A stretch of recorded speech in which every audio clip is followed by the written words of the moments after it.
నీవు కూడా అరణ్యపు అనుభవంలో ఉన్నావేమో, నీవు కూడా బానిసత్వపు కాడిలో నుండి బయటకు వచ్చావేమో, దేవుడు నీతో కూడా వాగ్దానం చేశాడేమో, నీకు కూడా మాట ఇచ్చాడేమో, నీకు కూడా ఆయన పిలుపేంటో ఆయన ప్రణాళిక ఏంటో తెలియపరిచాడేమో.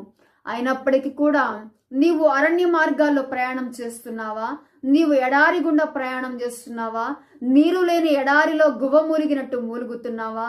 అయితే దేవుడు మాట్లాడుచున్నాడు. నాడు ఇశ్రాయేలును కనికరించిన దేవుడే నేడు నీతో కూడా మాట్లాడుచున్నాడు. ఏమని మాట్లాడుచున్నాడు అంటే, నేను అరణ్యములో కనికరించే దేవుడను, ఎడారిలో కనికరించే దేవుడను. ఏ ఒక్కరూ నశించిపోవడం ఆయనకి ఇష్టం లేదు. ఆయన కనికరించే దేవుడు, కనికరా స్వరూపుడు. ఆయన కనికరము చేతనే ఈరోజు నేడు ఈ దినాలలో, ఈ భయంకరమైన దినాలలో మనందరం కూడా ఉనికి కలిగి ఉన్నాము, జీవిస్తున్నాము, మనము స్తుతించగలుగుతున్నాము, ప్రార్థించగలుగుతున్నాము. అంటే ఆయన కనికరము, ఆయన యొక్క జాలి మనల్ని ఈ రీతిగా నిలిపించింది అని మనము మరొక్క మారు జ్ఞాపకమునకు తెచ్చుకోవాలని దేవుని యొక్క వాక్యం ఈరోజు మనతో మాట్లాడుచున్నది.